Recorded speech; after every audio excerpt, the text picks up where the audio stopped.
আসসালামু আলাইকুম my YouTube family, কেমন আছেন সবাই? আশা রাখছি ভালো। আমরাও আল্লাহর অশেষ রহমতে ভালো আছি। চলে আসলাম নতুন আরেকটি ভিডিও নিয়ে। আমার এই ছোট্ট পরিবারে সবাইকে ওয়েলকাম করছি। শুরু করেছি রাত থেকে।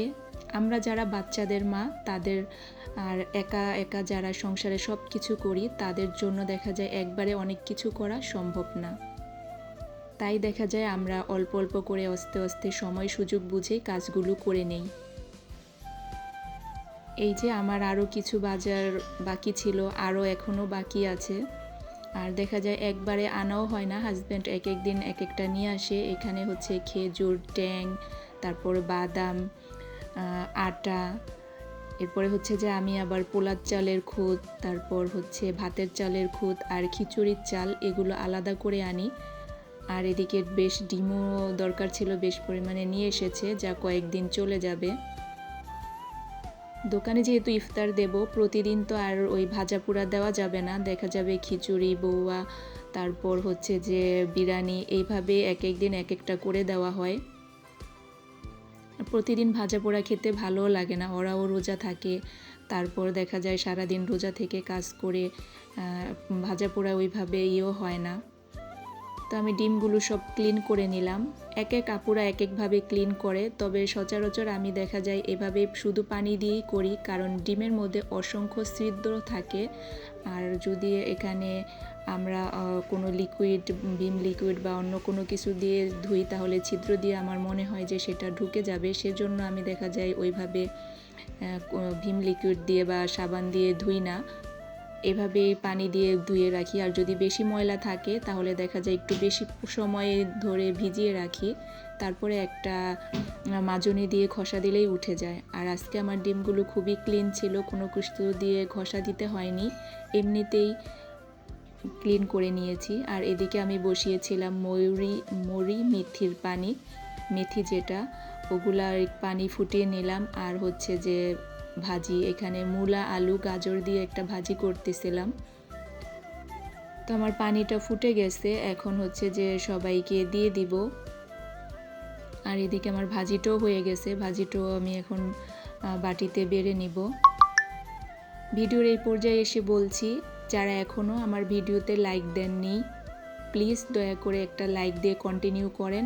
আর যারা এই কাজটি করে দিয়েছেন তাদেরকে জানাই অসংখ্য অসংখ্য ধন্যবাদ। যারা এই ধরনের লাইফস্টাইল ব্লগ ভিডিও দেখতে পছন্দ করেন, চাইলে আমার চ্যানেলটাকে সাবস্ক্রাইব করে দিতে পারেন। যখনই আমি পরবর্তীতে ভিডিও দেব, আপনি চাইলে দেখে নিতে পারবেন। সাবস্ক্রাইব করে পাশে অল বাটনে ক্লিক করে দিবেন।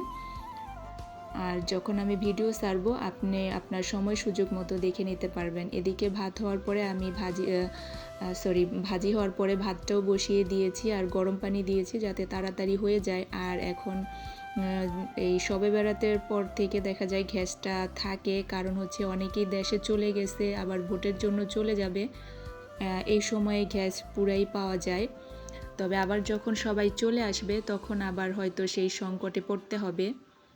তো এখানে আমি সবার জন্য দিয়ে নিচ্ছিলাম, আমরা এমনিতেই খাবো আর বাচ্চাদেরকে একটু মধু মিশিয়ে দিব। ওরা তো ছোট মানুষ, শুধু শুধু খেতে ওদের ভালো লাগবে না, সেজন্য। তো এখানে দেখাচ্ছিলাম মৌরি আর মেথি, যে আমি রাতেই ভিজিয়ে রেখেছিলাম সারা রাত, তারপরে সকালে এটা গরম করে নিয়েছি। এটা মেদ ভুঁড়ির জন্য, তারপরে শরীরে আরও অনেক ধরনের উপকারিতা আছে। আপনারা চাইলে, আমরা তো সারাক্ষণ এখন ইউটিউবিং করাতে অনেক কিছুই করতে পারি না। আগে আমি অনেক ধরনের আর্টিকেল পড়েছি, তারপরে হচ্ছে অনেক ধরনের ডাক্তারি টিপস বা বাচ্চাদের পড়ানোর টিপস, অনেক কিছুই দেখতাম, পড়তাম। এখন দেখা যায় এগুলো দেখতে দেখতেই সময় পাই না, আর অন্য যেগুলো দরকার সেগুলো সেভাবে করতেই পারি না। এই সব আপুদের ভিডিও তো পুরোপুরি দেখতে দেখতে অনেক সময় চলে যায়, আর তারপরে আবার কমেন্ট ব্লক খেয়ে যায়, তখন তো আরও বেশি খারাপ অবস্থা হয়। আর এখানে হচ্ছে আজকে আমি তেলাপিয়া মাছ রান্না করব মটরশুঁটি আর টমেটো দিয়ে। মাছটা খুব ভালোভাবে ক্লিন করে নিয়েছিলাম, মাছটা আমি ভেজে রান্না করব। এখন লবণ, হলুদ আর মরিচের গুঁড়া দিয়ে খুব ভালোভাবে মাখিয়ে নেব। দেখা যায় যে মশলাটা ভালোভাবে ঢুকলে তাহলে মাছটা খেতে ভালো লাগে। তো আমি এখন সব মানে হলুদ আর মরিচটা দিয়ে দেব পরিমাণ মতো ভাজার জন্য। তো দেখা যায় এক এক জন আবার এমনিতেও রান্না করে, আবার ভেজেও রান্না করে, এক একটার এক এক ধরনের স্বাদ হয়। এদিকে আমার ভাতেরও বলক চলে আসছে, আর এখন আমি চুলাটা চেঞ্জ করে দেব, এটা ওই পাশে নিয়ে যাব। আর এখানে হচ্ছে যে ফ্রাই প্যান বসিয়ে দেব, আর আমার ফ্রাই প্যানের হাতল ভেঙে গেছে, তো এটা এখন এই যে আমি বসিয়ে দিলাম। আর এর আগে যেই কড়াইটাতে আমি ভাজি করেছিলাম সেটা আমার হাজব্যান্ড নিয়ে এসেছিল। এই কড়াইটা হচ্ছে যে সেই করোনার মধ্যে ওই কড়াইটা আমি নিয়েছিলাম, আর ইদানিং মাঝে একবার হয়তো ব্যবহার করেছিলাম, ইদানিং কয়েকবার ব্যবহার করেছি। তাতেই ওই যে আমি আরেকটা কড়াই যে সবসময় রান্না করি ওগুলাই, এই কোয়ালিটির কড়াইগুলো খুব দ্রুত কালো হয়ে যায়। তো ওই সময় দেখা যায় আমরা তো বাহিরে বের হতাম না, আর গিফট ভাউচার ছিল আমার 2টা, তো সেগুলা দিয়ে তো একটা নির্দিষ্ট সময়ের মধ্যে নিয়ে আসতে হয়। তো সে নিয়ে এসেছিল, আর তখন তো এটা নতুন বের হয়েছিল, ওইটার তো জানতাম না যে ব্যবহার করলে কেমন হবে। তারপরে এইদিকে আমি হচ্ছে আরেকটা প্যান বসিয়ে দিলাম তরকারি রান্না করার জন্য। মটরশুঁটি রেডি, টমেটো রেডি, এগুলো আমি কেটে কুটে রেডি করে নিয়েছি। এখন রান্না করতে খুব একটা সময় লাগবে না। ভাতের মারও গেলে ওইখানে ভাত টিকা দিয়ে রেখেছি, আর মশলাটা এখন ভালোভাবে কষানো হয়ে গেছে। এখন মটরশুঁটি দিয়ে আর একটু কষিয়ে নেব। গ্যাস ভালো থাকলে রান্না করতে সেভাবে সময় লাগে না, 2 চুলায় রান্না করলে তো আরও দ্রুত হয়ে যায়। তবে এমনি সময় তো 1 চুলাই গ্যাস থাকে না, আর 2 চুলা কিভাবে ব্যবহার করব। আসলে আমরা ঢাকা শহরের লোক অনেক বেশি হয়ে গেছি, তার তুলনায় সব কিছুই মানে চলার মতো পরিমাণে কম হয়ে গেছে। কর্মসংস্থানের ব্যবস্থাগুলো যদি ঢাকার বাহিরেও আরও অন্য বড় বড় ডিস্ট্রিক্টেও যদি করতো তাহলে হয়তো ঢাকার উপর চাপটা কমে যেত। আসলে আমাদের দেশে যে কখন কি হবে, কিভাবে কি হবে, সেটা একমাত্র আল্লাহ তাআলাই ভালো জানে। আমরা এটা শুধু বলতেই পারবো, কোনো কিছু করার কোনো সিস্টেম নেই। তো এখানে মাছ আমার হয়ে আসছে, এখন আমি টালা জিরার গুঁড়াটাও দিয়ে দিলাম, এরপরে ধনিয়া পাতা দিয়ে দিব। আর যেগুলো খাওয়া দাওয়া হয়েছিল সেগুলো এদিকে ক্লিন করে নিয়েছি। তারপর হচ্ছে যে এখন অনেক পরে আমার রুম টুম মোছা শেষ হয়ে গেছে, গোসল দেখা যায় করে সব কিছু করে আবার কাপড় চোপড় আমি ওয়াশিং মেশিনে দিয়ে দিয়েছিলাম। তো এই যে আমার হেল্প করতে চলে আসছে, দেখেন মানে এ সব কিছুতে ভাবতেছে আরও কাপড় আছে, সে তাড়াতাড়ি ভুল সরায় তারপরে দেখতেছে আরও আছে কিনা। তো আমি বললাম যে নেই, তারপরে সে আবার চেক দিল।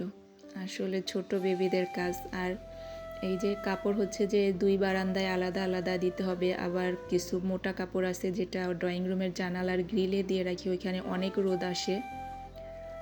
এরপরে যে হচ্ছে একটা শেয়ার করি, এটা হচ্ছে যে জানুয়ারির লাস্ট উইকে আমার বার্থডে গিয়েছে, তো সেই সময় আমাকে কোনো কিছু গিফট করেনি, বা এটা নিয়ে আমার ওরকম কোনো থাকে না যে বার্থডে বা ইসের মধ্যে কিছু গিফট করা বা করা, এটা নিয়ে আমার তত খারাপ বা ওরকম কোনো কিছু না, দিলে খুশি, না দিলে কোনো সমস্যা নেই। তো ছেলে বলেছিল বাবাকে তুমি তো কিছু আনলে না, তারপর এটা হাজব্যান্ড নিয়ে এসেছে এই চুড়িগুলো। আমি হচ্ছে চুড়ি অনেক পছন্দ করি, আর দেখা যায় ম্যাক্সিমাম সময় পরিও, সেজন্যই সে এটা নিয়ে এসেছে। আর আমার দোনো জোড়া চুড়ি খুব ভালো লেগেছে। আসলে এই ছোটো ছোটো গিফট বা উপহার সেগুলো কিন্তু অনেক বেশি ভালো লাগে। আমি এই পাশে ওপাশ করে কোনোভাবে না এগুলো ঠিকভাবে দেখাতে পারছিলাম না, এই রুম থেকে ওই রুমে গিয়েছি, এই যে তারপরে একটু অ্যাকুরেট একটু দেখাতে পেরেছি। তাও মানে মনে হচ্ছে যে ঠিকভাবে মনে হয় মানে আসেনি। হাতে যেগুলো পরা ছিল এগুলো সে কোনো একটা এনে দিয়েছিল, আর এগুলো ব্যবহার করতে করতে রঙও অনেকটা হয়ে গেছে। তো ভালোই হয়েছে, এখন আর আমি ইউজ করতে পারবো। আর এই যে আমার মেয়ে অনেক খুশি, কিছুক্ষণ পরে সে মানে খুব চাচ্ছিল বিছানায় উঠতে, আমি দিচ্ছিলাম না, তো বিছানায় উঠেই তো তার নাচানাচি আর বিছানা নষ্ট করবে। তো অনেক কথা হলো, সবাই ভালো থাকেন, আল্লাহ হাফিজ।